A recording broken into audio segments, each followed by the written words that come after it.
Hello everybody, welcome to episode 67 of the TBD Gaming Podcast. I'm your host Harry. Joining me today are our usual guests. Not guests, but I keep saying guests, our members. Audrey, not guests anymore. Yes, I'm a special guest for today. Welcome, Audrey. And we have Reese. Hey, what's up, guys? Reese looking mighty relaxing there.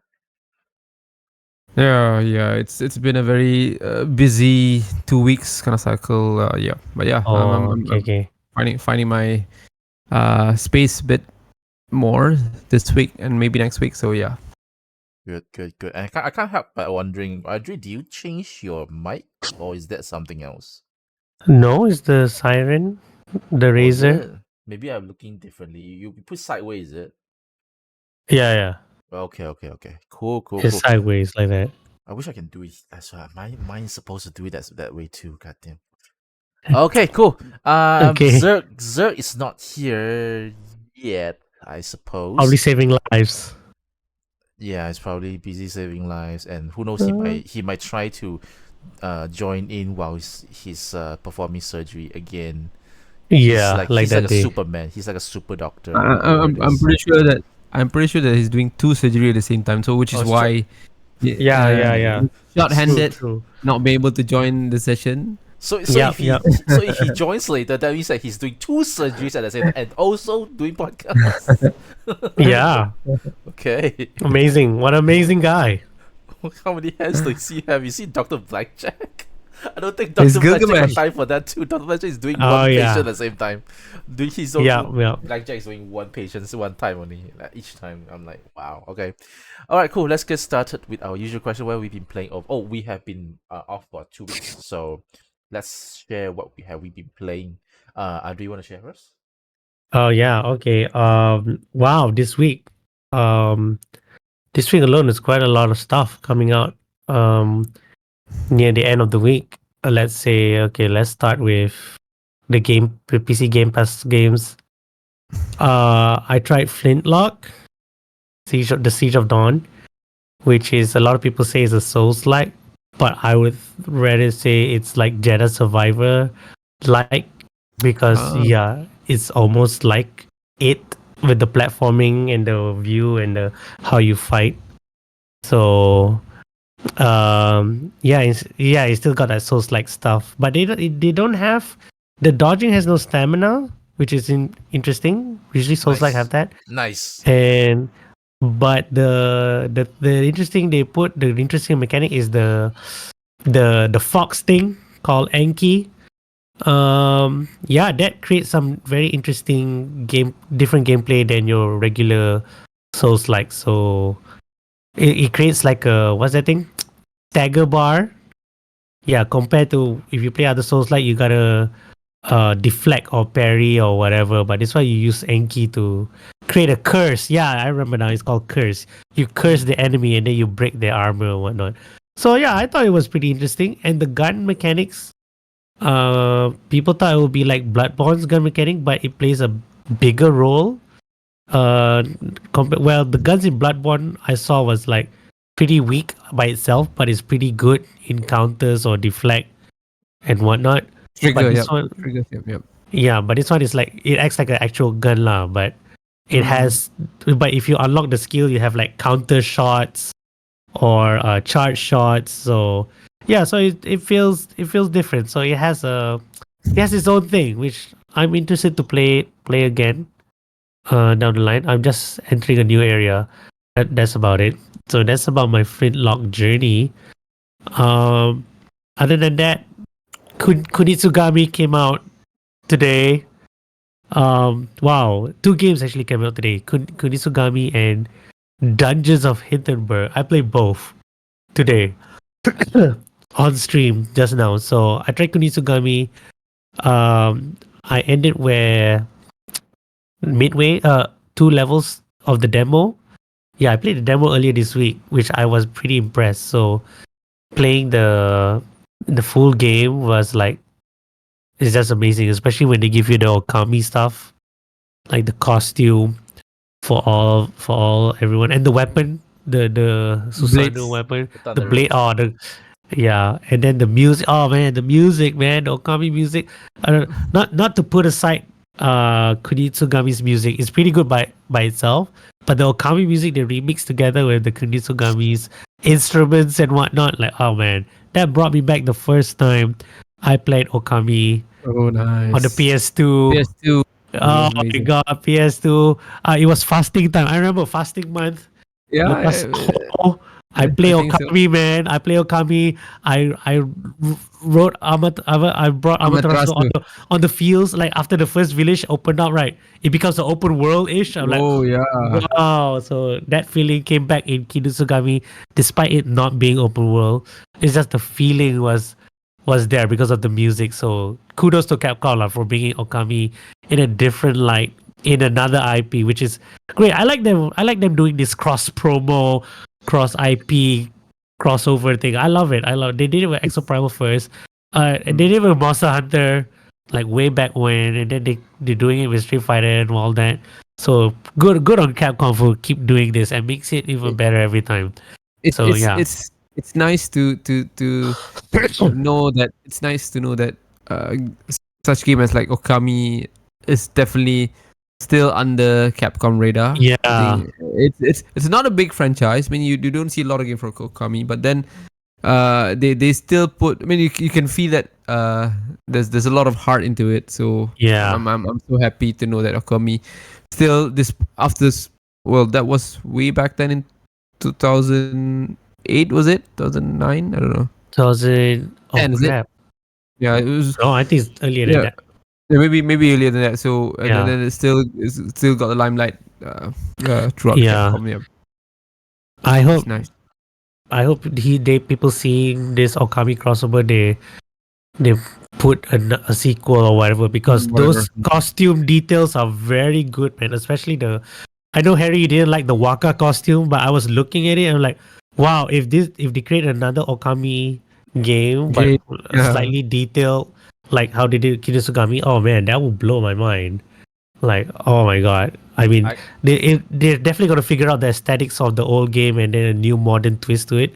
So if they do that somehow, and these costumes are like a test bed of to see how it looks like and how people react to it, then yeah, come on, man, bring back Okami to bring back Hideki Kamiya if you want because he's free, he's free for Platinum. Yeah. Bring him back for a Correct. while. Correct. Bring him back for a while for Okami 2. Then I'll be so happy that happens. I want. Okami was Go ahead. Go ahead. sorry. Okami was from was it dev team? Over something. Same as beautiful Cloverfield. Cloverfield. Clover Studios. Wow. Cloverfield was the movie. The movie. Yeah. Clover Studios. Clover Yeah, Studios, Clover right? Studio. Yeah. Yeah, Yeah. that closed down like after. Correct. But since then they've been releasing like HD remaster of it in like every platform you could think of. So okay lah, they try to make it relevant still, and people still remember what Okami is. Correct. Yeah. I So just want to. yeah. I just want Anyway, to clarify one thing. It's not necessarily mean that I don't like the Waka costume. It's just that I have different. I have expectation when it comes to the costume for the lady, because Waka is kind of a man, right? So I was hoping that it's either the tree goddess or the yeah, you know, queen, right? or the Yeah. queen. Or was it the princess that the Susanoo was Yeah. trying to Also save? can that also Yeah. can, or the queen, dragon queen, or something like that also Oh can. yeah, that would have worked Yeah, nicely. because I mean, I mean, like, is the goddess is a goddess, so kind of like, would be great That would to make use it sense. like that. True. I did Yeah. find it weird why they use Waka for Waka. this Yeah. for the Shrine Maiden, but Yeah. the goddess, sorry, yeah, but a bit weird. And he was not that holy-ish. He was Yeah. It's not. a bit annoying. So whatever lah, maybe because the design wise, there's a veil and the scarf. They think like, oh, we can Yeah. use Waka for this, I guess. Also, is that we But know who yeah, he is. We know how he's like in the game. So he's like, he doesn't fit that. But okay, like, whatever. but I like the detail on the hat though, the bird hat, which in the PS2 was like a few polygons, but then in this one it's like, oh, it's actually supposed to be a bird's head this whole time. I'm like, oh, okay, I get it. Yeah, Walkout is a bird and all that. So very interesting to we learn more about Okami through Kinitsugami for some reason. But okay, back to Kinitsugami. The gameplay, yeah, I enjoyed it despite not being a TD fan most of the time.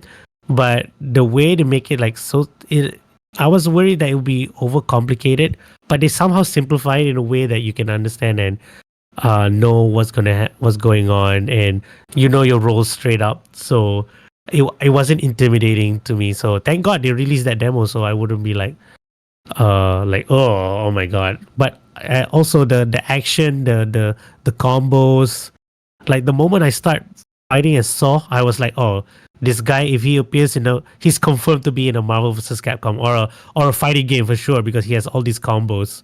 He has a Shoryuken. Like, oh my god, you could use that in any Capcom fighting game easily. So when I start doing that, I start thinking like, oh, if they create a new Marvel vs. Capcom, they're definitely gonna put the exosuits from one of the exosuits from Exo Primal.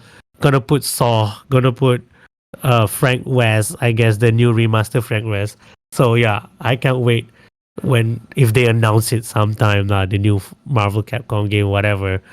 Um, so yeah, that's it for Kinusugami for me. And then I tried Dungeons of Hindenburg, which surprisingly is also semi Souls like in a way. This Zelda-ish? one is Zelda, yeah, it's Zelda-ish, but also Souls like because there's lock on, the third person lock on. This dodge has a bar. So Zergg is here. There's a dodge Oh has a no! bar? No, Yeah. come on, man. Dungeons of Hindenburg has a dodge bar, has a dodge bar compared to Flintlock for some reason. Flintlock has no dodge. You just have the limited use of the powder skill, right? But yeah, Dungeons of Hindenburg has a dodge bar. So the moment that came out, like, hey, is this Souls like instead? So, but it's super easy Souls like you don't have to like worry about Elden Ring level. Even I play on normal, it was okay. So, but yeah, the exploration is there. They make it look like it's open world, but it's not really.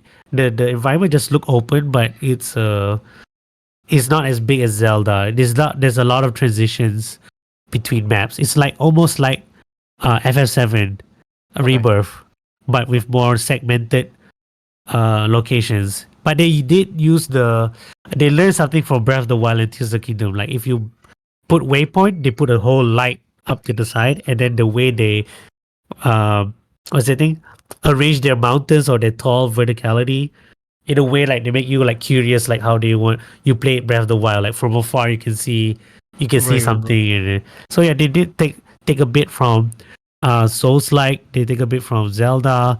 All right, and then there's the day and night system is Persona ish, and then the chill system is definitely from any like Animal Crossing or slice of life games they have. So it's a bit of mix of everything, which is great lah. Like if you want to play all that genre into one, and yeah, so I play a bit, and I'm actually looking forward to play that more next week. So I have like all these 3 games to try out next week and progress slowly. Okay. Let's Cool, move on to Reese. Yeah, I've been playing. As mentioned earlier, I was a bit busy the last 2 weeks. I've been studying a bit, just to share. So hopefully, I'm gonna take my Japanese exam by the end of October. Hopefully. Ooh. Yeah. Is it N5 or N? Sorry, was that? What level is it? No, the first one. This is the first one. So The first one. what Okay. you call it? Yeah, the N5. N5. Yeah, N5. So basically, going through classes and stuff. So yeah. Nice. But yeah, as I mentioned, so I'm starting to get a bit of space to play games. I've been playing a bit of Elden Ring. Sorry, it's Zergg. So Sorry, sir. so been getting a bit of yeah, a bit of the hype between me and my colleagues and sometimes to play Elden Ring kind of stuff. So yeah, apparently you need to defeat a optional boss to go through the DLC. Mm-hmm. So Yep. I'm still pretty bad at Elden Ring, but yeah, I'm trying to figure those things out so slowly. Yeah. And then I've been playing Marvel vs. Capcom, of course. Oh my god. We've been talking about this last week. So since then, I thought let's just put it up in my arcade Which machine. one? Which one? I Oh, the played the arcade first one. machine. Yeah, the arcade machine one. Yep. Do you get the arcade one up? Was it the arcade one up machine? You have that? One up? Sorry, was They have an official Marvel's Capcom. no. Oh, this one is like The original one way back then. wow. Okay. Whoa. So yep. That's a big thing, though. That's a very big thing. Oh. That's a big thing. Yeah. I would say it's definitely up there in terms of Marvel's kind of fighting games. And I think it's despite being in a really old game, I think it's still a standout even nowadays. You can have a lot of fun playing 2 players, and with how combos stuff work with that game, it does feel like you're basically a superhero, which I think that's what you want to get when you are playing those kind of games, right? So yeah, it's pretty nice. And then of course, got a bit of chance to play Four Swords multiplayer. Oh, okay. That's I was surprised to enjoy that game because it's a multiplayer game. So I think there's a it's initially I thought it was gonna be like a pretty tricky stuff to get it online. Of course, knowing Nintendo, right? But it's pretty smooth. You will need to select the multiplayer option once you pick up the game. Oh, okay. And then any of your friends within your friends list who are playing those games will get the invitation. And it's that's cool. That's cool. it's cool. I was a bit concerned about how that game will work in the online networking kind of stuff, but apparently it's pretty smooth. And I had I didn't play it that long, but it was like 30 minutes, 40 minutes complete. And then definitely we'll want to get you in the loop as well, Adri. Once you're available, maybe let's just PLZ podcast special edition. Yes. Let's do a stream of that. I don't have the game. Okay. I wish I do. Okay, maybe I should just renew it soon. Just join. Join our group. Just join our group. Yeah, I think there's a bunch of game came out as well for NSO, right? I saw there was what, a Perfect Dark. There was Metroid. Well, that was way before. They were way before, but then we had a couple more Kirby games. Pretty recent. Was it? Oh, I didn't see that. I didn't see that. So there were a couple of NES game, and yeah. So yeah, I really think that we should get some time to play that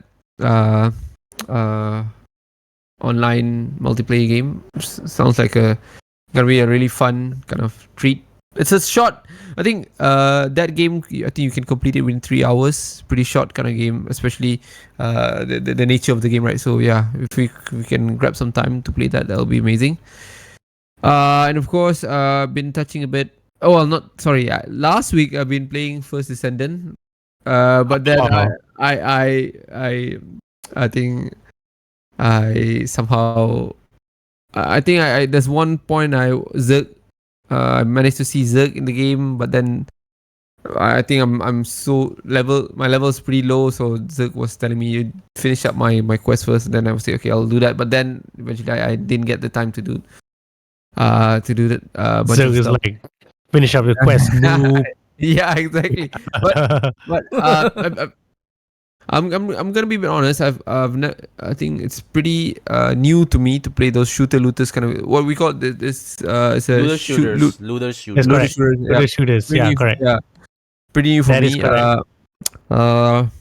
Seems like a fast-paced kind of game. Again, I'm very new, so the gameplay was pretty easy. I don't see at least till the point that I was playing that game, right? So I think maybe during the boss fight it'll be where all the fun is gonna be, right? I don't know, something like that. So it is. So yeah, but of course, yeah. Of course, maybe this week I'm gonna get a bit more free. I'm gonna finish up those quests. In case you guys are still playing it, then maybe we can just do a couple of runs together and stuff. So, but yeah. Okay, All right. okay. Can So, And yeah. That's about it. all right, cool. And we'll welcome back Zergg. Zergg, are you here? Hello, hi, All yeah, right, I'm cool. here. He's alive. He's So alive. you heard Adri say you complain Reese noob, right? I want guess- him to hear. I guess. I did not say that. Oh. By the way, thank you for installing the game, Riz. I wanted to play Yeah. with you, but what happened the other day was No worries, no worries. I was waiting for you guys. So there's another 3 friends of mine who wanted me to carry them. I was in the midst No of problem. carrying No them, and you worries, come, no and I kick problem. one of them. I No, kicked no one of problem. them. I put you in, Wow. and then I cannot continue the Wow. mission. Damn. So Oh, yeah, what? so that's what happened. As mentioned, what I can suggest is that maybe we set up a time this week or something like that. If you Yeah. got a slot for it. Ooh. I think you're quite spot on because the game is quite easy, which I think Yeah. is very friendly. Exactly. Because I think I do have I found a key ingredient why it is easy because they really want people to get in, not frustrated, feel how good a character is, so that you can Yep. spend money to purchase a different hero. Do you spend any money? Is it on this? No, of course. No. I Come on, spend Zerg. I spend for the battle pass. Oh, come on, Harry. Stop doing that. It's okay. No, it's because okay. because it's I thought there was like I thought there was like pretty cool, pretty fast can get those cosmetic stuff, and I'm like so super grindy. You Bloody fell for hell. it. no, You actually, fell for it. It's so hard. if you wanna get some of the new heroes or character, you buy the bundle rather than battle pass, which gonna cost you 38 ringgit or 79 ringgit. Cool. So No, yeah, because I find that the grind actually, me personally, I find that the grind for the descendants, right, actually is pretty okay. Although there are some certain parts of the ingredients are bullshit. The drop rate is stupid. Yeah. Yeah, RNG is actually, very. yeah, I mainly just want like the cosmetics because I find that this kind of game, right, is like it's easy, but it's a lot of them are like fashion kind of purpose. You can see that. I'm like, Yeah. I thought the battle pass is gonna give me that, and I'm like, it's so super hard to level up sometimes the battle pass. So I'm like, Yeah. And I- I sorry, I'm saying it's easy. You guys just need to look at it from the perspective that I'm very new on this kind of game, so this is my first time playing this kind of. So I thought it was pretty I think easy Forward. to get. Yeah, it's- easy to get into. Yeah, so it's, Mhm. and then the gameplay itself is it's fast paced kind of game, and then I don't think there's a lot of I don't think the learning curve is high lah. So as long as you can just understand this and that. Agreed. Yeah. Yeah. So those It's easy to play. It's hard to master. Hmm. And the first trick Yeah, that he gave right. you is quite fun, strong as well. But as you go further, there's this bunny character that you will get within The 2 hours. bunny character. Yeah, Bunny's where OP, basically- Bunny's bullshit. Bullshit. Is it? Yeah, Basically- once And you it's have free for her, right, everyone. once you have it right, have her right, it's pretty much like just a throw in the park. The boss battles, right, once if you have a bunny character, you won't see her already once. She's just going front like nobody's business. I can't see her anymore. I'm like, hey, suddenly they transport me to the boss, the final boss here. What? I just came in. Okay, fine. That's So life, fast. man. That's fast. Because she has a force field, the electric field around her, just instant kill everybody. I'm like, okay, I guess I'll just follow then. But anyways, yeah, Bunny's OP. I feel it's OP lah. Anyway, sorry, Zerg. No, it's okay. But don't worry, Reese. I jump into a new game right now. Mm-hmm. Other game. But I still play on and off. My friend asked me to. If you wanted to, then just let me know. Sure. We'll find a time. I think pretty much it's like Diablo. I would say the first part of the game. if you finish the game, it will be quite easy. But once you're into a hard mode where all the bosses will be there, that is when you feel like grinding more to get more. Yeah, you just want to get upgraded. So that is when the fun begins, like Diablo, I would say. So Oh, that's why it's very easy, very very easy. Once you get new character, because the RNG is very funny. So for example, I just got this bunny like character, but she has a water power. Whenever she walks, she will create a puddle water. This water is so super strong damage over time. So yeah, she's OP lah. But yeah, that's a free to play game. Which that's will free to play game. Correct. yeah, which That's the style. Yeah. but I must say I'm quite impressed. Because it looks like Destiny-ish. The Yeah, quality I was they've yeah, I done. was wanted to ask. Yeah, I it's wanted to very ask. Destiny-ish, man. Yeah. Correct. I wanted to ask as well because I've seen Destiny's gameplay, and then I thought this looks a lot like Destiny, right? So yeah. Exactly, it's almost the same. The UI down to the UI navigation, but it's just third person. That's about it. And class based. And no, and hero based. Sorry, Hero the based. Destiny is class based mostly. But yeah, it's exactly like Destiny 2. What was the game? That PS5 a couple of months ago. That came out on PC. What was that? Zenless Zero. Helldivers? Hell, that was something Oh like that. no! It's not like Oh, Helldivers. it's very different though. It's very different. Okay. Yeah. First, Descendant has the same like Destiny. Even the loading screen, if you think about it, they have the spaceship and all that going down. Is the teleportation, whatever lah. The first level is also like the countryside level in Destiny 2. It's almost the same. Like they really took Destiny 2 and then hey, let's put Bunny in here and let's make it third person. That's about it. So yeah, the thing they're missing is, do they have PvP right now? Yeah, I don't think they have PvP right now. It's just PvE, giant boss fights like Shadow of Colossus ish and Monster Hunter.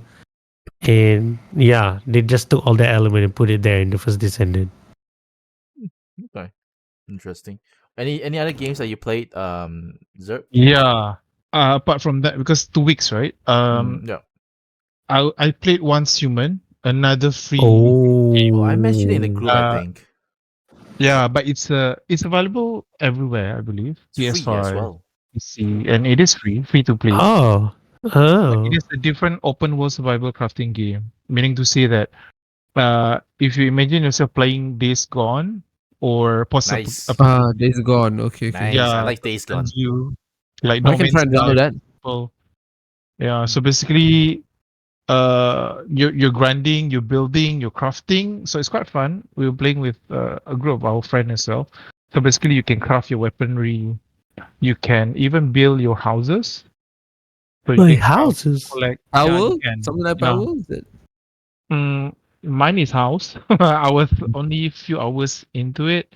Okay. But the thing about this game is that it's a live service game. It has battle pass as well, as you predicted. And the story wise, I don't really understand because I thought it's a zombie game. It's not. It's an alien thingy with the power, blah blah blah. GG. Yeah, it's a bit GG. I have no interest in the storyline. But ultimately it's a live service game. Right. The pass I saw was for 6-7 weeks. So the game is the menu, the crafting system, and the inventory. They have skill as well. Is very smooth.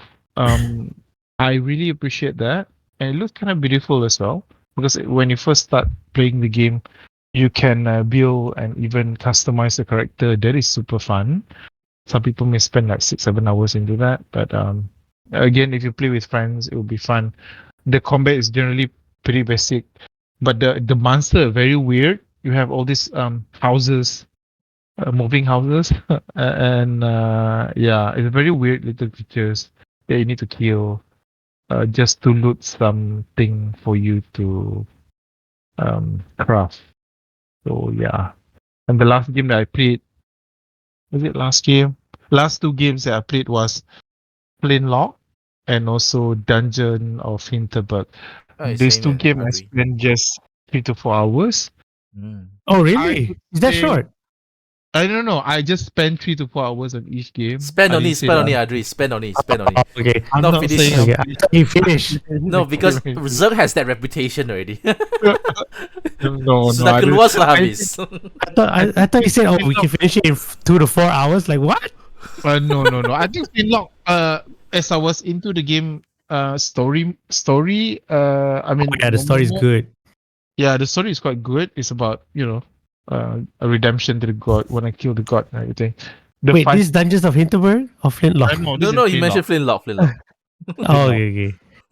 So Flintlock Yeah, is but like, yeah, Flintlock's good too. yeah, imagine Flintlock is like God of War, but you have a magic and you have a companion. I think it's gonna be like 15 hours, 20 hours kind of Is game. it? Is that short too? Yeah, because I mean 5-6 hours into the game, it's like almost in the middle of the game. I Wow. feel like. I'm gonna stream that Yeah. first then. Yeah, please do. I think, but then Dungeon of Hinterberg, this one might be a little bit more grindy, I would say, because Dungeon of Okay. Hinterberg is a very straightforward game.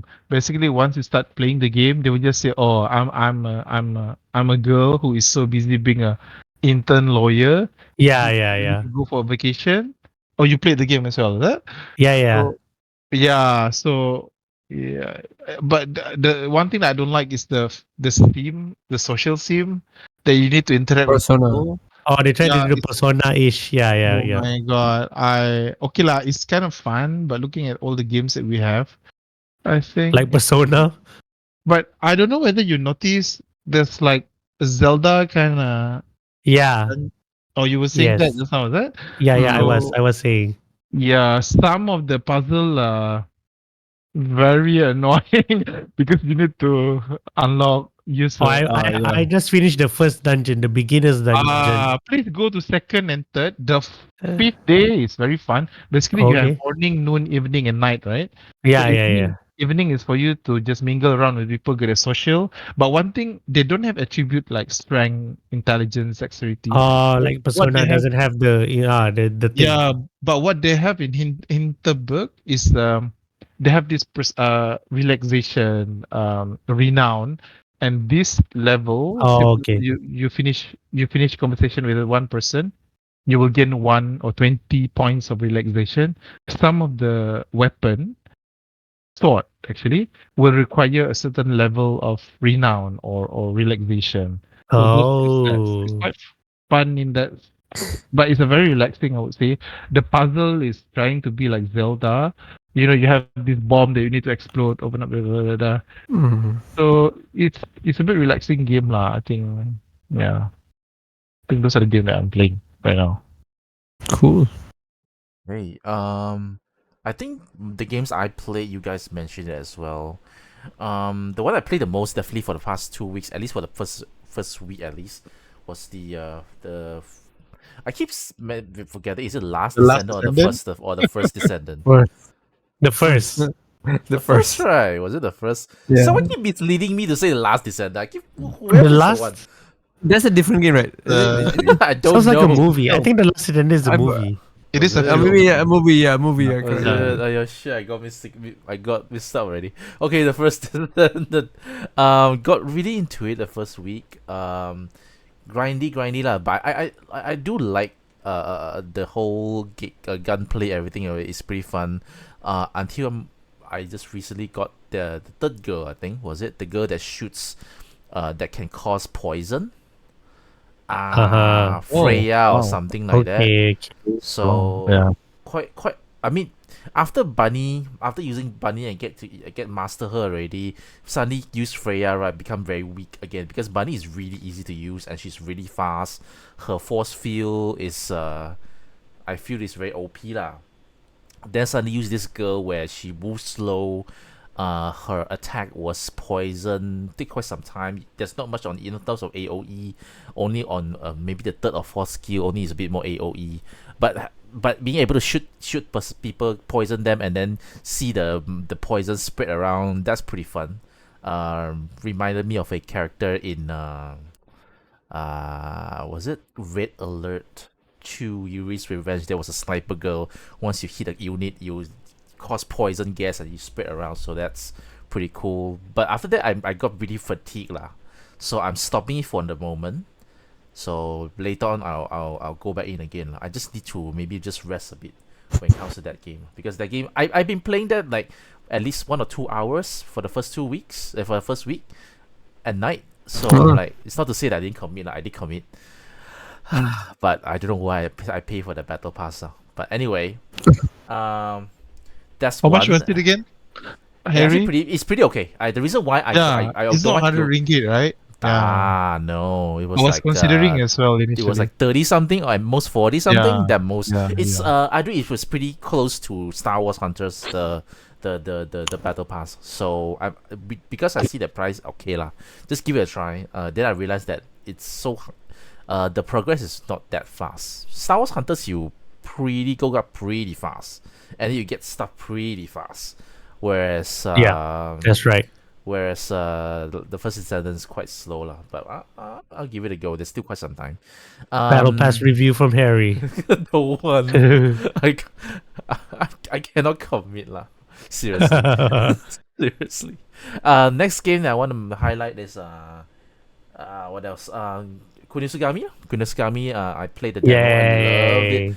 I have been loving these kind of strategy, tower defense strategy game for a long time, and this one, especially the one that let you can be involved in it, not like you just plan and then see it happen. You can be involved in it.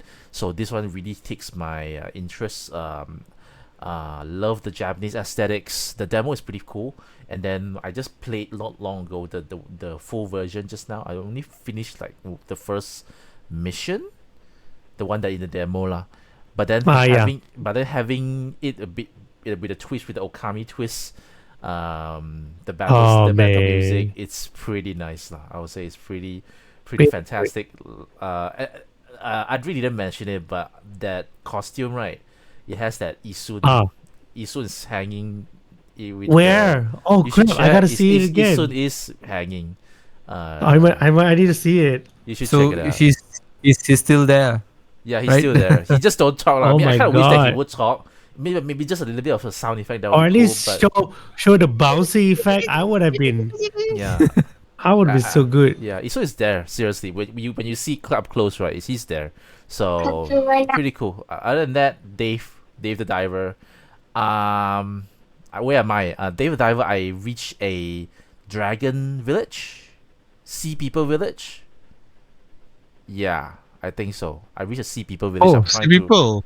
Yeah, it's a sea people village. I am trying to gain their trust. Yeah, stop there. I like that one. That one's pretty cool. Yeah. That whole That is area, right? I like it. Very Chinese Japanese theme, the buildings and stuff like that. So I'm gonna spend some time on that one. But as you go down, right, I get a bit of a Subnautica kind of feel already. It gets very dark, and the fishes are, especially now they introduce the night diving. I'm like, oh shit, everything's wanted to kill you. Everything see you also want to chase after you. So, okay, I'm actually pretty enjoying whatever that I'm playing right now, especially Kunisugami. It really brings back just don't really care much about the story. Just play pure gameplay. I enjoy that really much. So Yeah, I'm me actually too. pretty happy. I feel like this is a do you very fight good gaming time. Do you fight the boss already?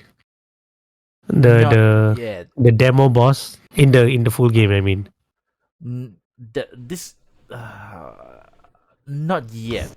Not Oh. yet. I just finished the Once first round. once you hear the Okami boss fight song in that one, oh my goodness. No. You're gonna love it even more, man. If you love it already, what you feel, what you have experienced, you're gonna love it even more during the boss fight, which is like the second stage after the Miyoko pass. Right after that, man. Damn it! You made me very sad now, because tomorrow I'm outstation. I get to play on Sunday That one only. level, man. It's quite fast. You play Yeah. that one level Okay, right can, after this. Okay. so try. All right, cool. Can. Anyway, that's pretty much my gaming for the 2 weeks lah. Let's get started with our first topic. These are not pretty big thing, but we'll see. First one, let's talk about the Xbox price increase. So Microsoft actually pretty much just recently A few days ago only, they increased the price. They suddenly announced that they would be increasing the price of their Xbox Game Pass service. So if this involves Xbox, the basic one, the Game Pass basic one, the Ultimate, and of course the PC Game Pass as well. So let me just open it up quick. So just to give you guys a bit of context, PC Game Pass, at least the one that's relevant to us, originally is 15 ringgit per month. Right now it's 20. To be frank, personally, I feel that's still a pretty good deal. It's a steal considering that I just recently played Kodisugami day one, and I also played Flintlock's Siege of Dawn, something like that. Also day one. So I also there's a lot of games that came out on Game Pass on PC that I played. Oh my god! Beyond the past 2 weeks, like the Still Wakes the Deep, which is a pretty cool first-person horror. Oh, did that came out game. Recently? It revealed more than 2 weeks ago. That game is actually pretty fun, Audrey. It is it's kind of like what's the game called? The Thing. Oh, yeah, this came out recently too, right? Oh, yeah, in June. It is. Yeah. The monster's a bit horrifying, because it's body horror. I'm not sure are you interested in that, but it's actually the story is pretty nice. I like it. Okay. Although once you see the enemy is quite grotesque lah. But was anyway, this shown in the Xbox showcase? The Summer Game Festival? I wouldn't be surprised. I think I have of that. So that's PC Game Pass. In terms of the normal Game Pass, normal Xbox console Game Pass, let me see. Shit. I'm trying to see here. Where did it go already? So hold on, guys. Sorry. Let me just have a look. PC is 15 to 20 ringgit. Okay, so they actually introduced a Xbox Game Pass standard, which is you will no longer get games day one, and it's actually $15 per month. This one is actually not available in Malaysia. If you want Malaysia ringgit, if you want to get it right, you have to get like Zergg, you can help me out here. You have to get like the card thing, right? The gift card thing in order to get the voucher, the code or something like that. Yeah. Yes, correct. I always find it super duper. What's it called? You have to painstakingly go and get the code and stuff like that. So not a fan of that. But this is the standard version of the Game Pass. I think this is the lowest tier. And then they have the one that give you the day one. Let me just see. Xbox Game Pass Ultimate is right now is $20 per month. I think this is the one that lets you play on both Xbox and also PC. So it increased price already lah. So the coolest thing for me right now, right, is that the PC Game Pass still continues to get day one games. It did not increase too much price, only 5 ringgit for us, and you get day one games. But whereas for Xbox, the lowest tier, you don't get day one. You only get a selected number of games, and you don't get day one. But of course, the ultimate one you get the day one games. So I want to get you guys' opinion, like this whole thing of Xbox increasing prices. What's your thought on this? I feel that's me personally from a business point of view, right? Consider the fact that the games that I'm enjoying, the games that come out on PC Game Pass alone, I find that it's still a very big steal, as in like all these game for this much. But of course, for the Xbox Game Pass and Xbox Game Pass Ultimate, the price increase, I heard like you can buy like 3 full games per year, something like that. So I'm not sure what you guys think about this whole increase in price for Game Pass. Adri, you want to share your thoughts? Oh, Adri, you're muted. Oh, sorry. I think Xbox is a good businessman because they showcase all the cool games that's coming out on the Xbox showcase, and they be like, okay, reception is good, time to increase the price. I mean, especially Call of Duty lah. Let's be real, right? right. When Call of Duty gonna come out soon, they definitely know. They definitely prepare for it. It's not like a last minute decision. They probably discussed this long time already. Like before the Call of Duty gonna come out, we're gonna increase the price. Even the lower tier. So yeah, it's all planned, and I'm happy that they didn't increase too much. Like for us lah, the PC Game Pass just 5 ringgit increase. For now that is. So but we still get day one games and all the other library for our PC. So it's still a win for us when you compare it a yearly. It's still a save from buying a PS5 game.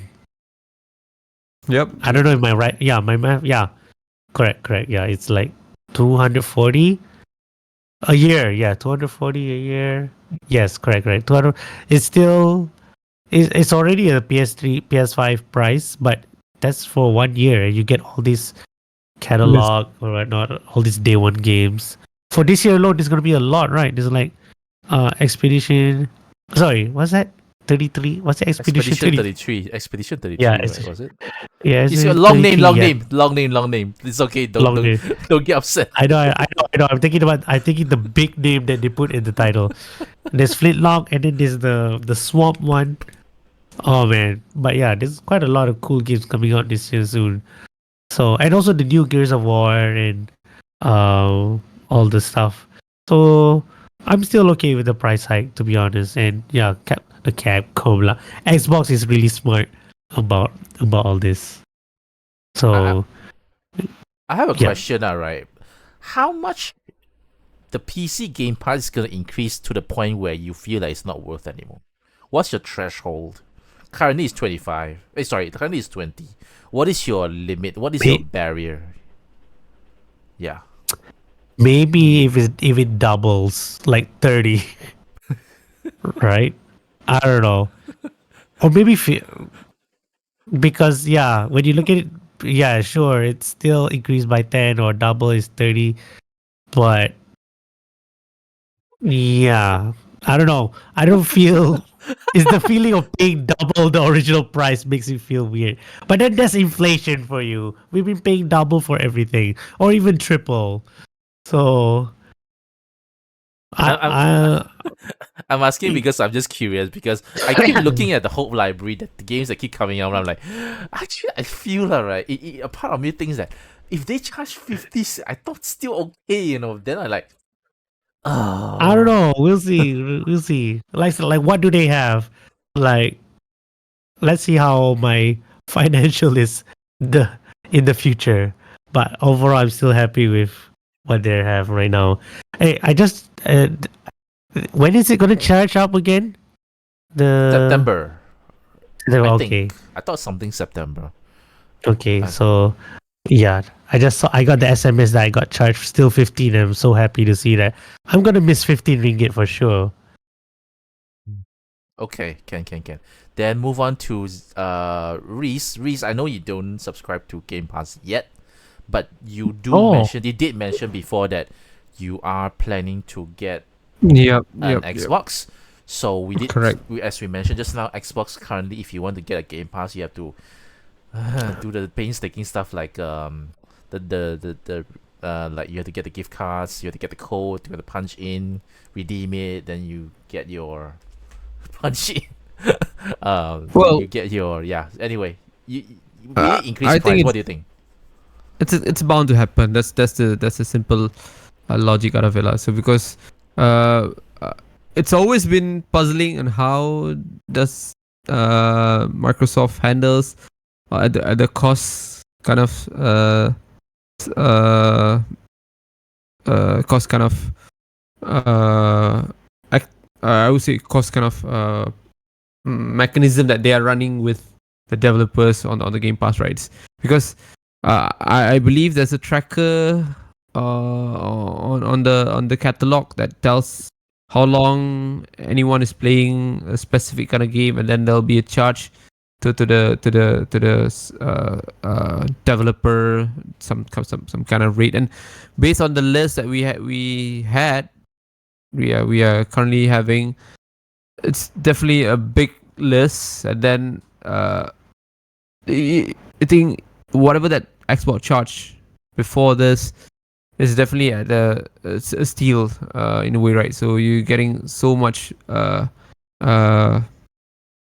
value out of it, and as I mentioned, whatever they are doing is just like a pilot kind of program, and then now we're gonna start to see them increasing the price because they know there's a market for it, and then the simple kind of logic is that usually for those who have subscribed to stuff, it's a hassle to unsubscribe it, right? So something like you get what I'm saying, right? So they're gonna bet on that. So and everyone will just continue their subscription kind of stuff because that's the easier way rather than you have to cancel it and then do a lot of changes in your payment kind of process. So I think they're gonna go with that, and with that I heard your point, Harry, on terms of the Xbox Game Pass will be at a cost where as if you're purchasing 3 games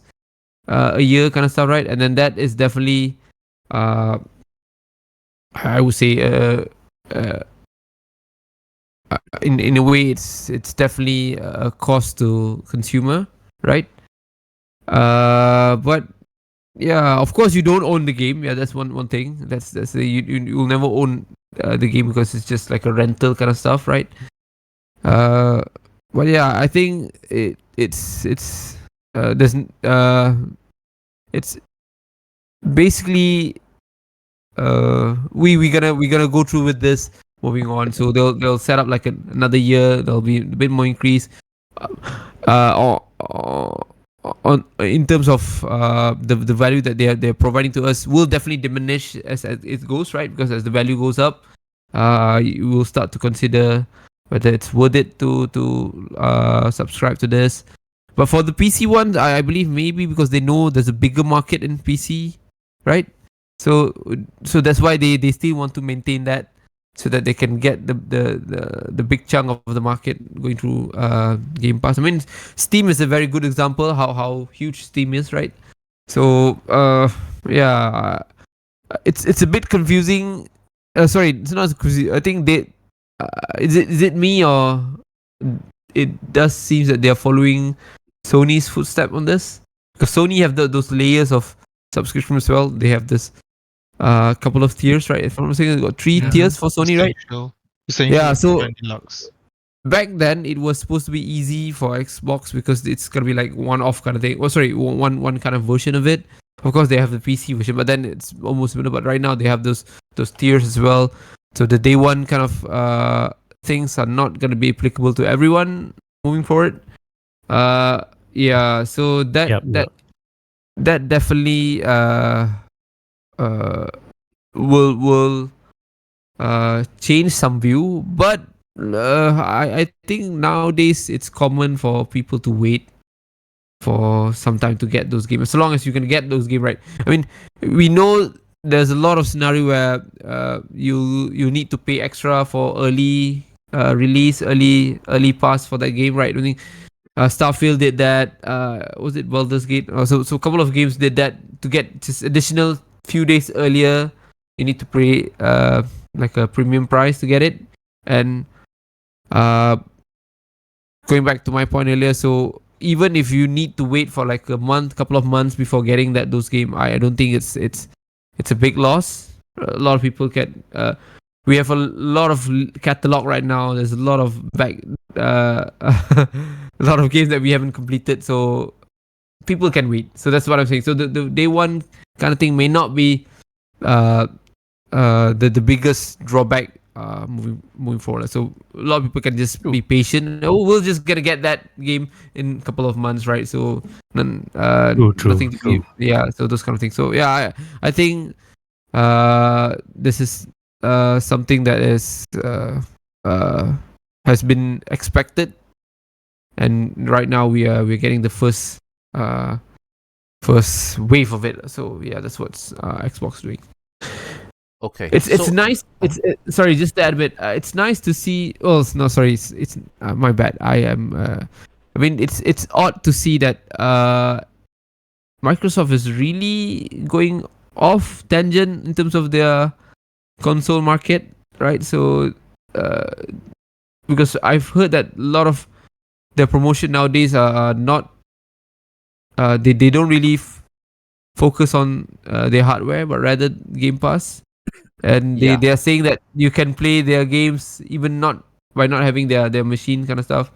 Yep. And I thought that was a bit odd, but yeah, I don't know what was the strategy behind this, but yeah. So I think they are really embracing the fact that turning Xbox into a service rather than the hardware itself, which is why they just recently introduced that the Xbox cloud gaming is coming to the Amazon Fire Sticks.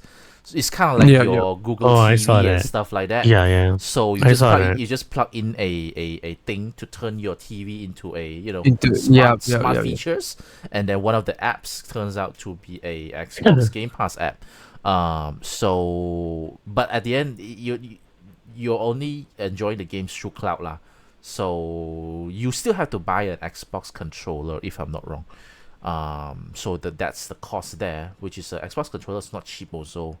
200 plus. I doubt so. I'm pretty sure there'll be a way around it, so Oh, sorry, someone will no. be able to. My bad. Not just Xbox controllers. You can actually play using Yeah, there a you go. DualSense There you as go. well. Yeah. So I think they're really they're trying to turn it into a Microsoft service lah. Like It's gonna be sad. there's a service in every single thing. There's a Microsoft 365 in every single PC, regardless whether you don't need to buy a Surface tablet or a laptop to enjoy Microsoft stuff. You can buy in any other brands as long as it's PC, right? So Xbox dead. it's just I think they are just trying to survive lah, and to be any form possible. I feel like that's commendable, because if you are being very stubborn, you might just be like Sega, just just close down business and be a software company. But they have a vision where, instead of fighting through hardware, let's just win through software. I feel like that's a pretty clever move as well. I'm just wondering how financially sustainable that's gonna be lah. But anyway, I want to let Zergg share his opinion about this. I think I received an email last week, I believe, saying that not last week, it is this week, the one that I forwarded to you guys, saying that starting with September, my subscription or Xbox Game Pass Ultimate will be increased to $19.99 because mine is US Oh, yep. count, and it has been serving me quite well for the past 5 years. But the thing about Xbox Game Pass, if you realize, unlike PS, you cannot stack monthly. Unlike Nintendo, you cannot stack. So you really have to buy monthly basis. So what I did last time was I purchased Gold and I convert to Core Ultimate. And I still have another 2 years to go, I believe. But it's still gonna be increased anyhow. So regarding the price increment, I pretty much numb with the price increment, because like what Reese was saying, at the moment 2023 Sony decided to increase 48% increment of their subscription, the Bloody Extra and Deluxe, from 300. Yeah, the Deluxe is 300 and they increased it up to 460. 400. Oh, damn. Jeez. That is so expensive. Yeah. Even that mid tier, which is the deluxe, the extra, which was 260, you need to pay 400 for it. Oh my god. Considering that, and we don't know how many people drop out, how many people still purchase. I still do, and the amount of gain that they're giving is not really up to par. So this was introduced 6th November, and all our subscription has been increased. And I have, if you guys want to know, some of my brand that I'm using for work has increased their price 4 times this year. From January until May, they have increased 4 times increment this year alone. Which one? So What the with that hell? If you kind want of, mind to share. it is one of my work thingy lah. Oh, okay, So okay, okay. consumable, yeah. So with that kind of trend that we have keep on seeing, it is no surprise that we have this thing happen, especially after the Activision acquisition, right? So I think for Malaysian PC Game Pass is a good deal. Yeah, it's still But good. just Still good. just to let you guys know, actually, because mine is US account, you actually have 4 different tier in Game Pass. Number one Yeah. is your PC, the core that they're gonna be abolished. You have Standard. another one that you call PC Game Pass console. PC Game Pass console is just for console as per name. You will get the new games on day one. But what happened starting from September is that if you have never had any Xbox account before, you will never be able to subscribe to console, which of course it is not available here in Malaysia. It is quite good actually because you can get new game on day one. Same benefit like PC, just that it is on console. It's not that expensive. For example, if you were to convert to US pricing, 999 is for PC, 1099 was for console. I was on it for a while. Then after that, I convert to Ultimate because I need to use PC and console together. But I So with think it, the console one, is it based on what I read here, it seems like it's supposed to be gone and then replaced with a thing called standard. yep, correct. Standard is not $15 and no more day one. Yeah, it Correct. kind of But sucks. for current subscriber like myself, for Oh, current example, subscriber. mine is gonna be until in September in 2 years time. They will Okay. allow us to maintain those subscription if I have my Game Pass console. So it's not a question here because we don't have a console officially here in Malaysia, right? Yep. Yeah. So whether it's worth it or not, I think it's just about time. Because remember last time they were showing all the good games that are gonna be released soon. So they know that we are hyping for it, especially Call of Duty folks who really want to play the game. The game is quite expensive, right? Yep. Yeah. And the email, Super. the email even stated, one of the key point in the email, it mentioned why they increased the price. They mentioned here point number 2 is that more than triple the number of high quality games is in Xbox Game Pass since launching the service, which means they have been introducing more, almost 3 times the number of all these first day and date and also high quality games since the inception of the service. So it's justifiable, that kind of thing. And of course, the fourth point is Call of Duty, so it's not a shocker. Right. What is Call of Duty? True. Yeah. I Of mean, course. it's normal human behavior, lah. I mean, once we have been enjoying something in a relatively cheap price, and then suddenly you have to convey to them the reality that it's not sustainable. We have to increase price. Yep. Obviously, people, even though they understand, normal human behavior is still gonna say, "I don't like it." You get what I'm trying to say? So Yeah. yeah, it's If you it's guys normal. Yeah, it's a little bit of segue. If you guys are using GrabPay, they silently increase the rate for the past 3 days. Yeah. Yes, Stupid Grab. my food delivery from Grab was RM3 increment, same time, same item for the past 3 days. So What the For heck? food, man. For yeah, food, the man. delivery has been increased like by RM3.80. They don't tell it, they don't Wow. announce it, they can just do it. So yeah, everything will be increasing Yep. except you know Except our salaries. except your age and your salary. So yeah. What? My age? A good Yeah. thing. That's a good thing. Our age don't increase, is it? No, your Nice. your age, I'll take your it. due age, you So, gonna so Wow. you gotta Exactly. you gotta deal with them as well. I mean, with him as well. No birthdays. All right, that's cool. I thought I was that alone. You can try My explore. goodness. You can try explore Shopee food. I've been changing to from Oh Foodpanda yeah, to I use Shopee Shopee food. food. I use Yeah, Shopee it's food for because the vouchers are good. especially the one that you can stack free delivery plus with Oh yeah, Yeah. I'm super cheapo lah, so I just go anywhere that's cheap. Maybe I'll eat this now. Yeah, so sucks to be that. Yeah. Anything else to share, Zerg, or else we move on?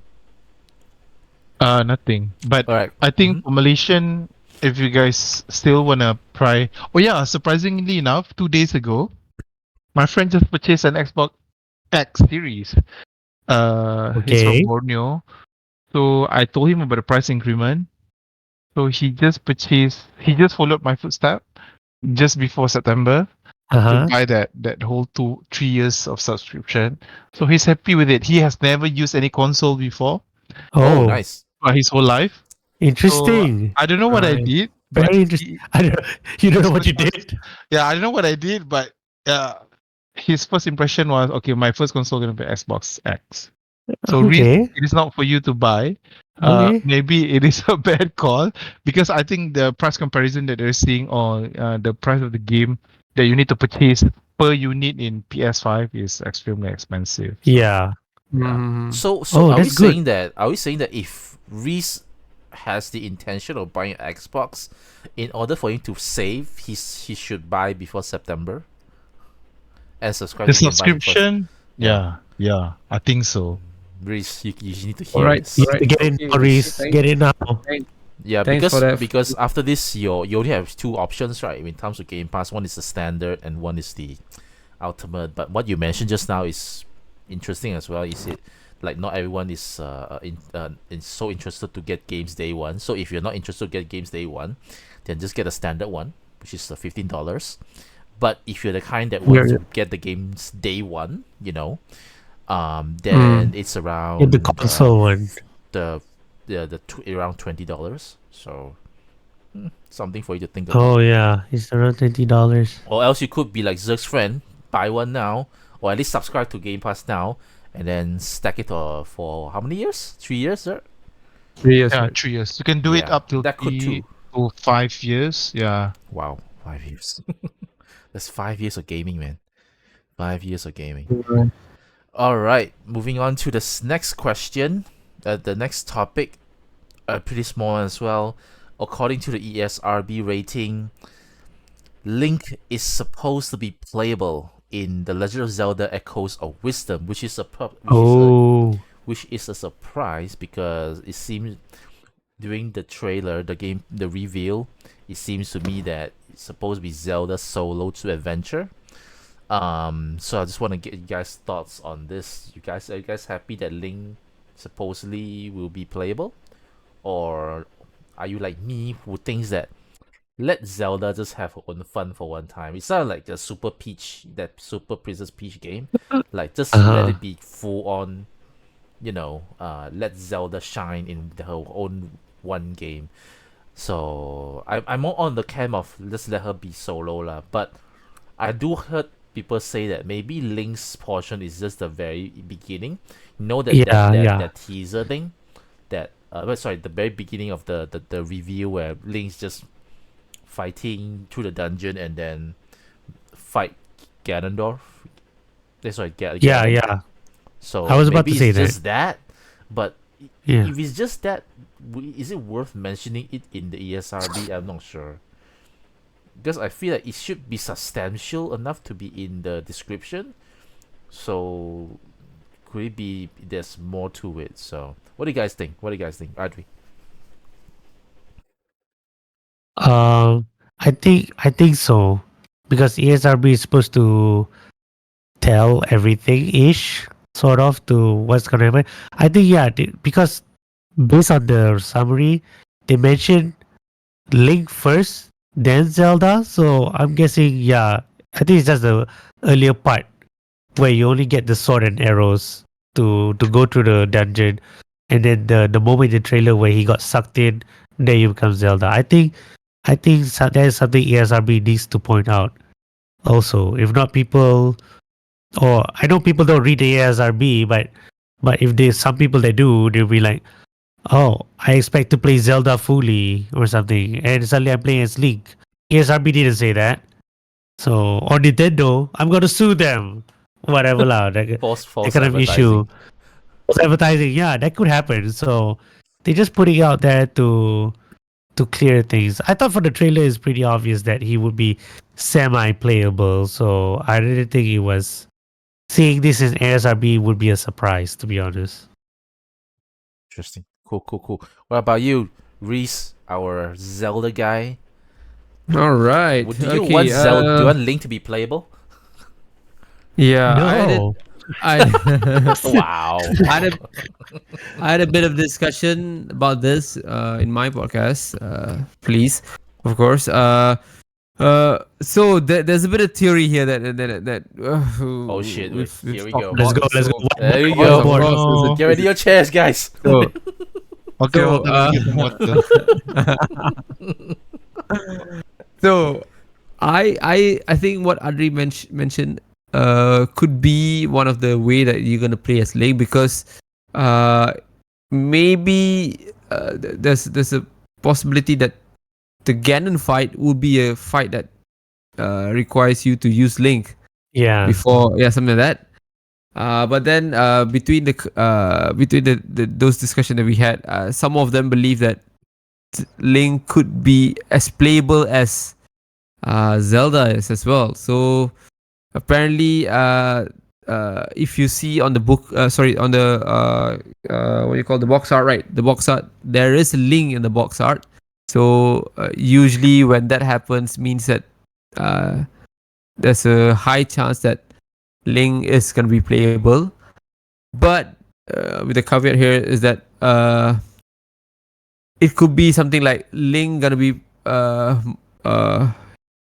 more about the underworld, or whatever call death you call it with Tears of the Kingdom, right? So Link's gonna be playing the death side of the Hyrule. Oh, that's good. That's a good while Zelda will be on top of the land, right? So what's gonna happen, that maybe Link would need to unlock something so that Zelda will get something, and vice versa. So those kind of things. Okay, that's cool though. That's cool. Yeah, so I like it. Of course, that's a good theory. Of course, Zelda will be the main player here, but then you would get like a session of gameplay with Link from time to time. I think, of course, I think we had a bit of chat about this as well on how FF7 treats Zergg, right? Oh my god! So it could be Wow. something like that. It could be something like that, but.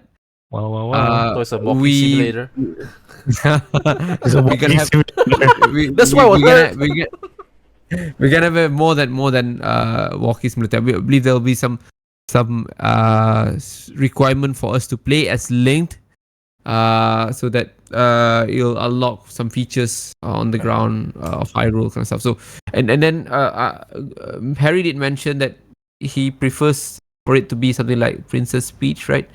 I think for a Zelda game, right? For a Zelda game, it's gonna slightly be a bit more challenging, right? Challenging in terms of the gameplay, because Princess Peach game, as we all know and aware, it's catered to a younger kids market, right? So it's pretty easy, despite having like an end game kind of material as well. So it's still at a level where kids are gonna be able to complete the game, unlike Zelda. So I believe they would still put some difficulty in the gameplay, in the game itself, right? So, and with that, I'm gonna assume that the target market will not necessarily focus on female gamers. So it would still commit to Zelda bigger population of gamers. So with that, Zelda, she will be the main player, so there'll be a lot of fans would feel that maybe for us to be able to play as Link for a bit would just be exciting as they want it to be something like that. With that kind of context, I believe unlike Princess Peach game, Zelda will still maintain a playable Link, and it's still logical for Nintendo to do such take on Echoes of Wisdom. So yeah, I'm gonna expect that to happen, especially with this ESRB kind of details that we got. So that's how things gonna be. So we are still gonna be able to play with Link, of course, with some limitation, but then we definitely you'll be able to wield a sword and shield to battle some monsters. Yeah. Okay. True. I agree. Okay, Ken. I mean, it also satisfied some complaints of people say, how can it be a Zelda game without some sword swinging and blocking something like that? So there you go. We give you some checklist, even though it may not be that as substantial as the usual Zelda game, right? So okay. Yeah, I think that makes sense as well. What about you, Zergg? I cannot believe this, but I think, like what Reese was saying. No, I cannot believe that. I agree with Reese. I don't want to be. I don't want to sound very geeky about it, but okay. My first impression when I heard about this, I thought, okay, it's natural enough for Link to be in the prologue, and then Zelda gonna be carrying on throughout the whole game. Okay. But the geeky side of me probably being infected by Reese. I watched again the trailer. If you saw Link fall down into some kind of like portal, right? In trailer. Yeah. So what Reese say, obviously, may make sense in a way that Link will be playing in a dark world, and Zelda will be in the overworld or the void world, whatever it is. Yeah, something like that. So yeah, it will be quite interesting for you to see Zelda. You know, the play mechanic between those two. But it is just my wishful thinking. Perhaps, but either way, it's gonna be perfect. Yeah, I agree. Although Ocarina of Time is my best. It's my Zelda that I love so much. But yeah, I think that is where they may be playing with those two characters. But I think it's not a bad thing. This is the first time that we're gonna play Zelda in that kind of scheme. Correct. So either way, I'm gonna be excited with those. So yeah, yep. Okay. I find it interesting that if it's based on what Reese said, which I hope it does, it will be kind of a twist like Link Between Worlds then, because you can there's a high roll and then there's a low roll. So Zelda will be in high roll, Link will be in low roll. So whatever that happens in low roll, maybe you can you can you can take some effect on the high rule side of things. So that's a cool thing to happen too. Well, again, we had something similar kind of mindset as well during our discussion on police as well. So there were some of us they were saying that it could be because you guys saw Link is wearing the hoodie kind of thing, right? So Link was Zelda. No, Link. So yeah, Link. So he was wearing a hoodie. He's the first one. Yeah. He started at the beginning with that. That don't usually. I think in retrospective we don't see Link with that suit, especially blue color suit, right? So he's wearing that blue suit. Link is supposed to be a greenish kind of guy, but he's wearing this blue suit. And when that happened, there were some people who were saying that maybe this is a Link from the Breath of the Wild, Tears of the Kingdom. Blind. There you go. I can imagine during your discussion there, right? The whiteboard, right, is getting real messy, dude. Oh my god. So, wait. That's not the price point. So what someone was saying that okay, we've seen Calamity Ganon. Okay, we've seen Ganondorf, but we haven't seen Ganon. So this could be when Ganon pops in that timeline. Oh shit! And oh my god! With the death. I did not watch your podcast for this one already. I can imagine the whiteboard is gonna be real messy. Yeah, I'm not that Suddenly got this thing. Suddenly, please. Breath of the Wild. Yeah, there you go. Yeah. Oh my god. I mean, I'm bugging. The problem is I can't say that you're wrong though. There seems to be some kind of connection there. Yeah. Well, Now there's you always mention fun Something's gonna happen. I know. conspiracy kind of stuff. Of course, it'll get thrown in the drain once Nintendo just recon everything all over again, like they usually do, right? So, but yeah, it's fun to see that kind of view.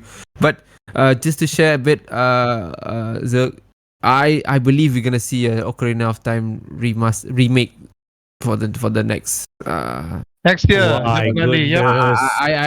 I've got a big hunch that that's gonna happen. All right. Okay, interesting. I'll wait for the Ocarina of Time remake when it happens then, because I have fond memories with the one on the 3DS. Oh, yeah. Correct. The 3DS one is pretty good. All right, cool. So that's pretty much our thoughts on the Echoes, the Legend of Zelda: Echoes of Wisdom. In terms of Link being more playable, interesting theory though. I hope it works. But seeing as Nintendo, most likely it's just a Zelda solo. The Link is We'll just playing see. at the beginning. But we'll see. We'll see. All right, let's move on to the last topic. I mean, it's not about any news, but it's something fun that I just put it in. Let's talk about roguelike games. Roguelike games, I think Zergg is pretty familiar as well. Which is procedurally games that has procedurally generated elements, usually permadeaths, right? You have to keep playing. Every round is different. Every stage is different, mixed up and stuff like that.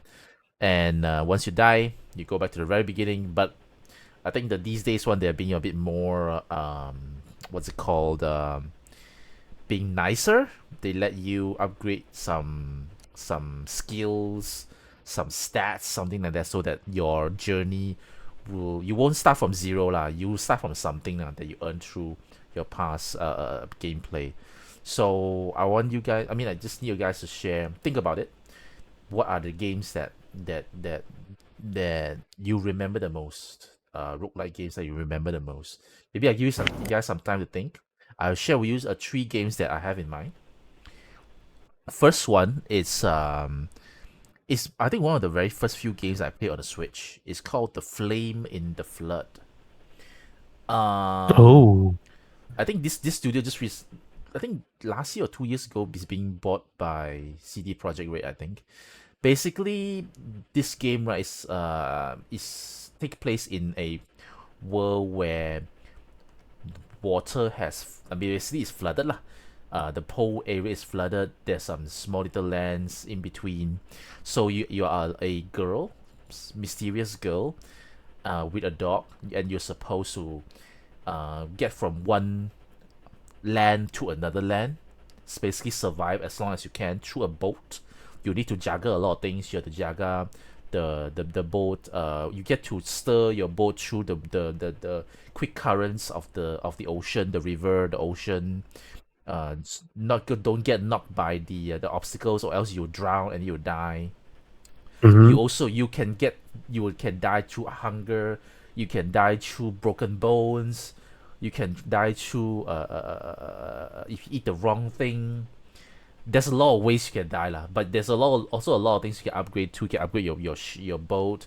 You can upgrade your bags. Basically, the whole objective is to get as far as you can. And what I remember this the most is when the music is pretty good. The country music that comes with the game is like pretty cool. And this game is pretty cheap also lah. So this is one of my most memorable roguelike game. Second game, Children of Morta. It's a gorgeous pixel graphic game. You are a family that is tasked to protect an ancient tree, which is slowly being corrupted by mysterious forces. So you have several characters that can play with. You have the father. I'm not sure the mother can be played or not, but you have a son. You have a daughter. I think the son is the archer one, if I'm not wrong. The father is the warrior, the usual sword and shield. The son, I think, is the archer guy. The daughter is the sorceress, if I'm not wrong. I think this was another one. I forgot already. But each of the family member is played differently, and you have to play 2 different stages to clear the stage lah, and it's the same thing as roguelike, and then if you die, you don't get through the beginning lah, but I recall just go back to the stage lah. So that's Children of Morta. I love it because the pixel graphic is so gorgeous.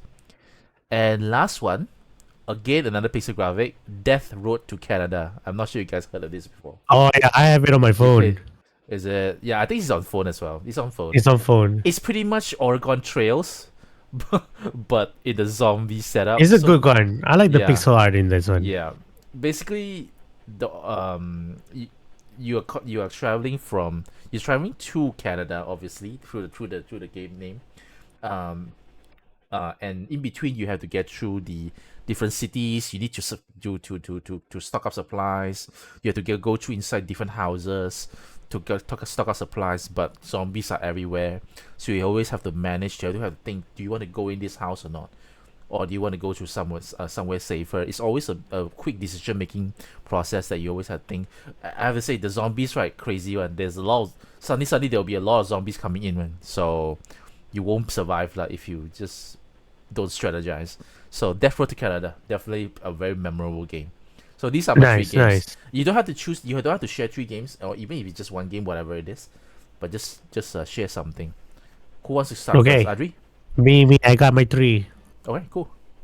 I got my 3. All right. I'm gonna bring you down to memory lane, where let's go to PS1 days, where I was a young Adri.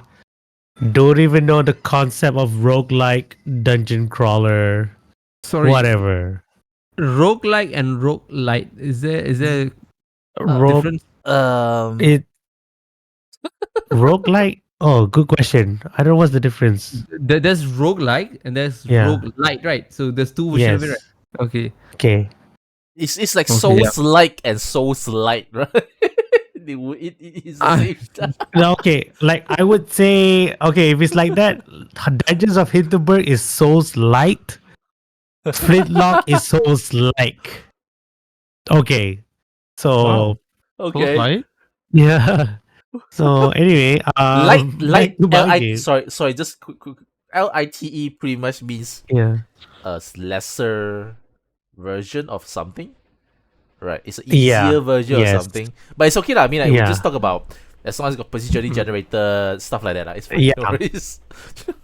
Okay, I'm gonna go with the PS1 days, where I thought this concept was bullshit back then, but because I didn't know. I'm gonna start with Chocobo Dungeon. Oh, the first one. Okay, that's. I love that game. That's the early concept. That's the introduction of me to roguelike. So, but it was because I didn't understand the concept. I kept dying, and I was like, "What? I'm back to level 1. This is crap." So I'm like, I didn't like that. I thought my progress had to start off. I didn't know dying means progress in a way. I was so young, but I even when I had the most fun because I had Game Shark on. So I was like constantly level 99. And I was like beating everything in one shot. Yeah, that was my fondest memory of that game lah. But luckily when I bought the sequel, was it on the Switch? Everybody, right? Yeah, then I got used to it. Then I understand. Okay. Then I appreciate the original game more.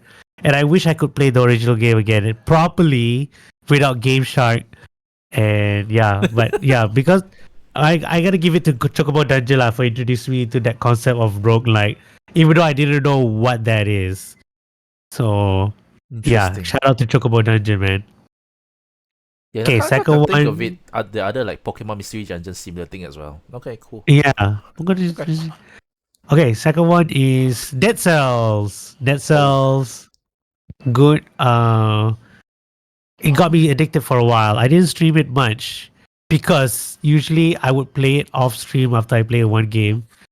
But yeah, that thing I play on everything that is available. I bought it on Switch, and I bought all the DLC. But then when it came out on Netflix games, Apple Arcade, I start up again. I don't care if my progress had to start over, so I start again, start playing with it again. It's just so damn addictive, that game. Like Anything, it's even though you start all over again, it doesn't feel like you start because the whole roguelike concept is you start or you die, start over again, right? So starting a new one in a different device makes it feel like it's you're still progressing in a weird way, you know what I'm saying? So yeah, so it's nice to that game, the mechanics, the fights, the gameplay, the fast paced action really got into me. Really hits the action adventure, like fast paced, like Devil May Cry ish, on top of what other Metroidvania stuff. Oh yeah. Yeah, so Dead Cells hit the right spot. Also the free updates they keep giving, like the guest characters, the extra areas, Yeah, the yeah. the boss fights. Castlevania. Yeah, Oh the yeah, Castlevania Castlevania one. as And the well. Castlevania is Wow. okay though. But Oh the yeah. indie characters that join in, like this nine no 10 of them I think I remember.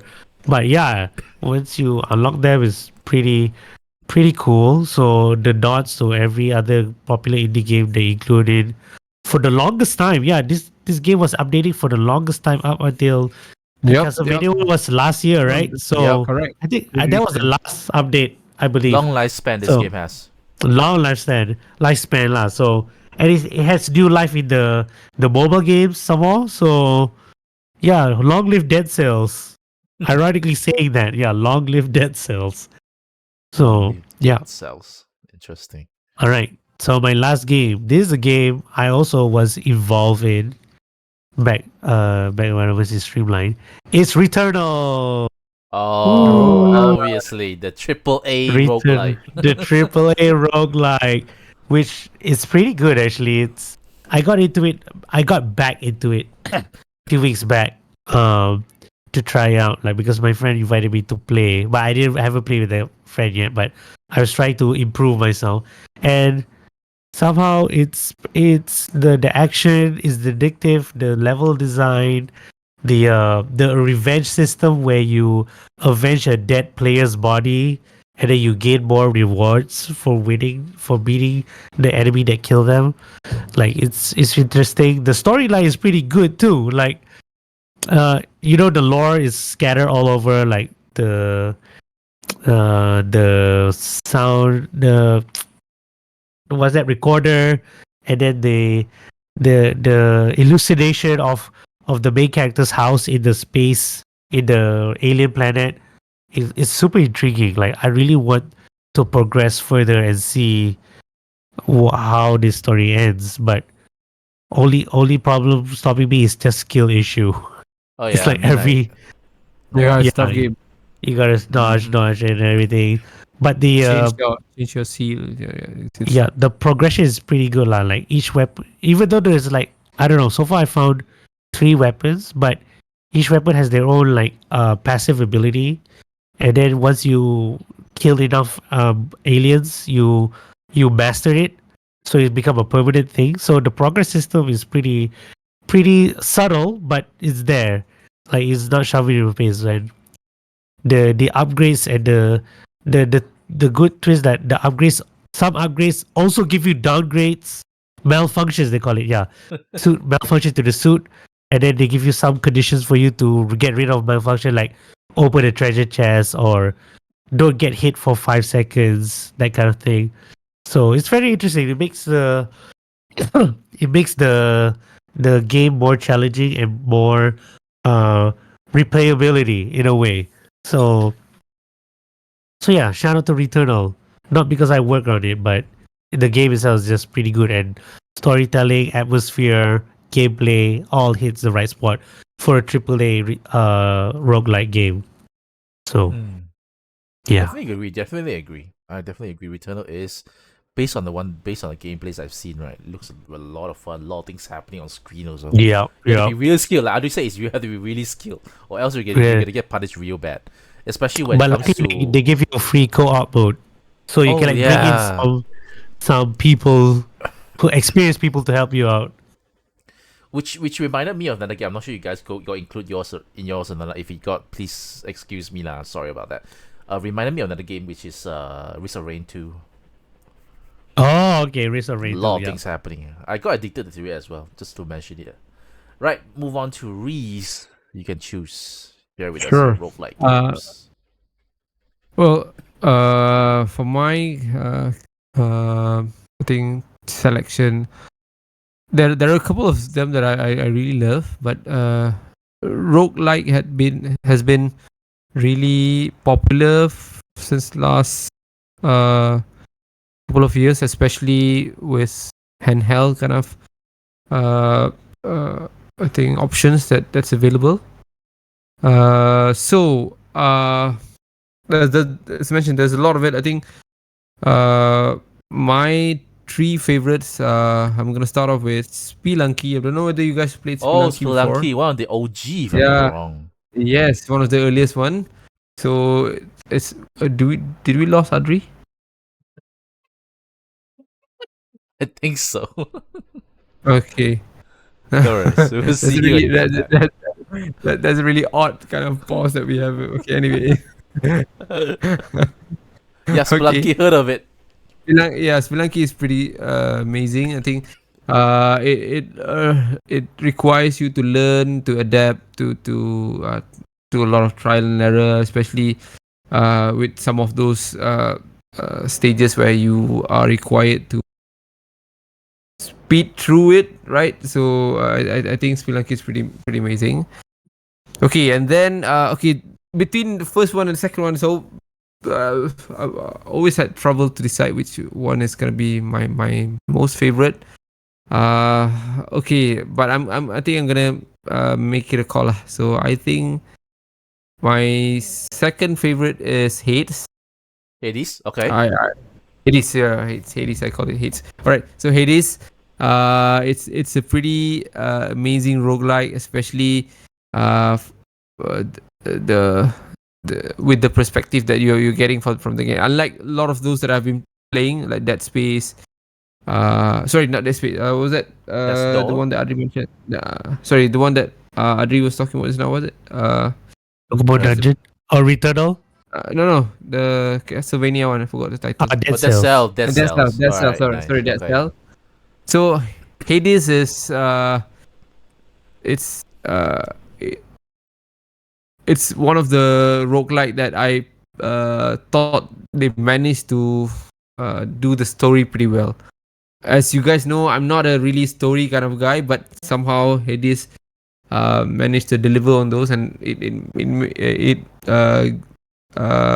give me a lot of fun to do that roguelike, because you need to rerun it so many times, right? So that you can learn and level up and kind of stuff. So I thought Hades is pretty amazing, and I would I think with that I'm gonna grant Cadence of Hyrule as my favorite roguelike. Yeah.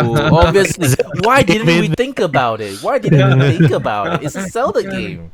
But like it is a game, of course. So everything also got Zelda. Everything also got Zelda. I told you guys it's a bit difficult for me to decide between which one is gonna be. But I would give it to Cadence because there's a rhythm. You're doing a rhythm kind of game with a roguelike kind of elements, and that's pretty slick, if you ask me, right? It's pretty good. It is. No doubt about that, man. That's so cool. Of course, the main game what was that? The Necro. Crypt of the Necrodancer. It started with that, but of course when they add Zelda into it, of course it's gonna be my favorite. So I love it, and that game's pretty hard, man. I don't know. I'm not good at it's a roguelike game. A roguelike game alone is giving a lot of the hard part, but then you put it in the rhythm kind of thing as well. It definitely there's a level of difficulty. Of course for Zergg it's gonna be pretty easy pie, right? But then I thought it was pretty tough for me, and then I love it. Yeah, it's kind of like a harder version of Hi-Fi Rush. Hi-Fi Rush is less. Hi-Fi Rush is less punishing. It's less punishing. Whereas Crypt of the Necrodancer and Cadence of Hyrule, if you miss a beat, right? Yeah, that's pretty much it. That's pretty much it for you. But damn, does the music is good. Crypt of the Necrodancer Yeah. and Cadence of Hyrule, right? Both are very nice music. Love it Correct. too. Just to just hump it to begin with them. All right, Zerg, your turn. Oh my god. Oh my God. Uh, Everything. I love everything. List out over no, 100 of them. well, to be honest, roguelike or roguelite is not my genre initially. But Interesting. then, yeah, but Hmm. then after I started playing, what's the first game that I finished in a whim? I think it's Vampire Survivor Oh, during nice. Oh COVID, right? yeah, true. That That too. counts. Okay. I consider that as a roguelike. Yeah, That exactly. Yeah, it That is. counts. That during counts. That counts. yeah during COVID, I got addicted and got to know To about COVID? Cadence of Hyrule. That was cheap, right, during the promotion. Yep, But yep. then if you were to ask me about three roguelike, I think it is based on how I enjoy and how I cannot put down the game. Yep. Mm. Mm-hmm. The first one gonna be two games that I'm gonna combine because it is almost similar. Mm-hmm. It reminded me of the first Diablo, Ooh, so it's what's like that? an upgraded version of Vampire Survivor. So the game is, Interesting. I mentioned this before. So the game is Hall of Torment, and Okay. also Okay. Death Must Die.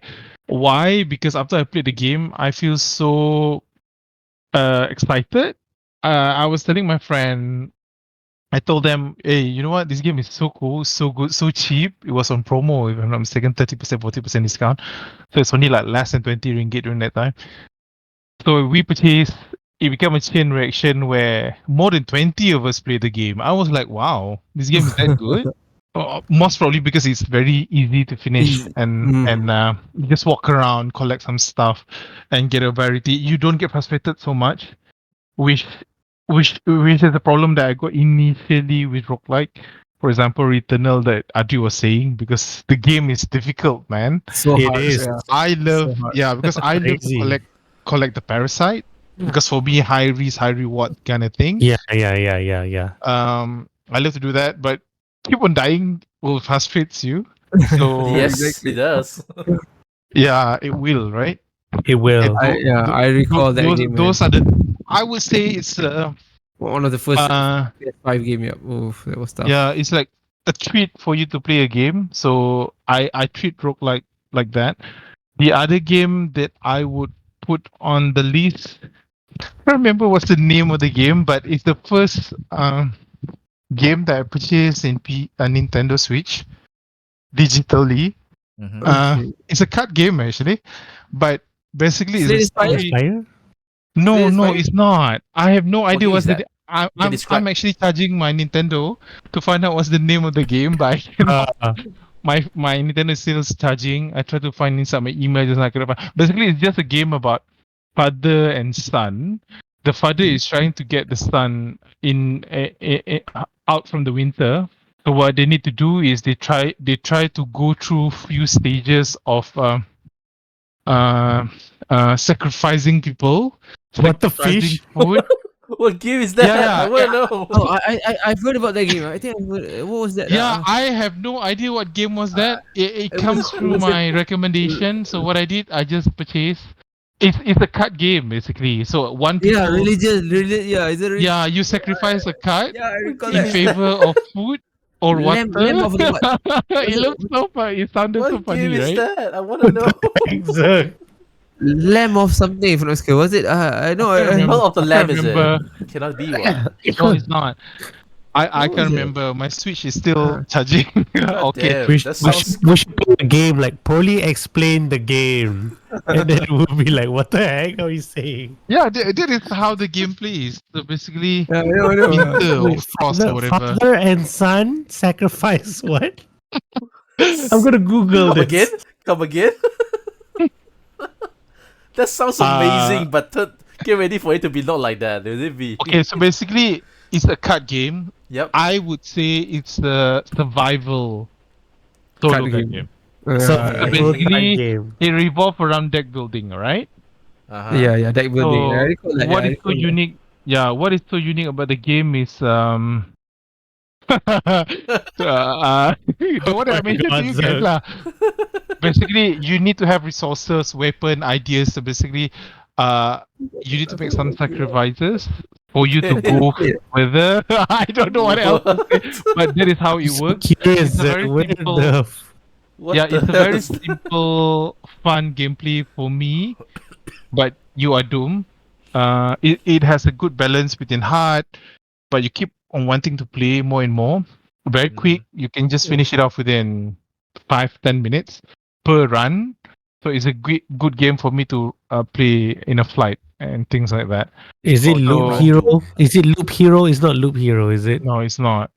Um, so basically, the story is about in eternal winter, you are the only survivor between you and your son. You know that kind of thing. Inscription? No, it's not. It's not. It's It's only not. one title. One only. Wow, one Yeah. name only. That's interesting. Yeah. Interesting I can't premise. remember. Maybe the name is Frost, or maybe the name is Winter. It's 2014 Oh game. wow, quite some time ago. Okay, Okay. Yeah. interesting. Okay, Okay. anyway, yeah, it's a very cheap game. I got it for 4 ringgit last time. 4 Wow, ringgit. 4 ringgit? 0.99. Yeah, during promotion. 0.99 USD. Okay. So, yeah, that's my second game. Okay. And the last game, again, is a bit cerebral, require you to think. And obviously, it's a card game again called Monster Sanctuary, I think. What's the train? Monster Train, yes. Monster Ah, Sanctuary, I blah. got you this time. Yeah, Monster Train. I remember you mentioned this game. Yeah, I I remember did you mentioned mention this about too. this game. Yeah. It's why I remember the game. Okay, this game was my friend purchased it for me as a gift back in during COVID time. 2020, right? Was the COVID time? I can't remember the year 2021, already. 2020. 2020, yeah, correct. Either It's way, correct. either Yeah. way. So I got it during late 2020. It's very difficult initially. So it actually teaches you on how certain things, if you keep on coming, persevere, such thing in life, you'll get through it because it's very easy as you go along. Unlike Hades, unlike Slay the Spire, this game is very unique. People say it looks beautiful. For me, it looks ugly. So what you need to do is you have a different different level of train stacking. So there will be a monster keep on attacking. You just want to defend with your card, and you choose your route. Then after that, yeah, that's it. So memorable for me because of the time it was released and how it was dwindled between my life and works and everything. So yeah. Interesting. Monster Train, man. I thought I saw it last time on Game Pass. Don't remember already. Maybe wrong. Yeah, it's on Game It is Pass, on Game right? Pass. It was on. It is I on Game remember. Pass. It is on Game Pass. At first, I thought it was some weird cheapo game. That's why Oh, yeah, that's why I it's didn't no look back longer two Game eyes. Pass. It's That's no why I longer on didn't- Game Pass. Oh, is it? Shit. No longer. Yeah, no longer. Now No. Oh I'm man, sad. yeah. Now I'm sad. Jeez. I was with Harry. I was like, "Oh, what? This looks so cheapo." The cover art, right? I was yeah, like, the cover art wasn't I don't know great. why people say it looks beautiful. It looks so ugly for me. I don't like the art style, but playing it give you satisfaction. I don't like. "Oh man, I was playing the game for 2 months. I don't like it, and then out of the blues, probably because of COVID time, so busy and so depressing. I just play and then I go hooked, and I was like, wow! I finished it off within 2 days, and I keep on playing it over and over again. interesting." So this is advice to game devs out there. Please put some effort into your game cover. Exactly. Me and Adri just missed a 100%. good, a seemingly good game just because the game cover looks so cheapo. Seriously. Yeah, seriously. I was like, Googled it just what now is this? also.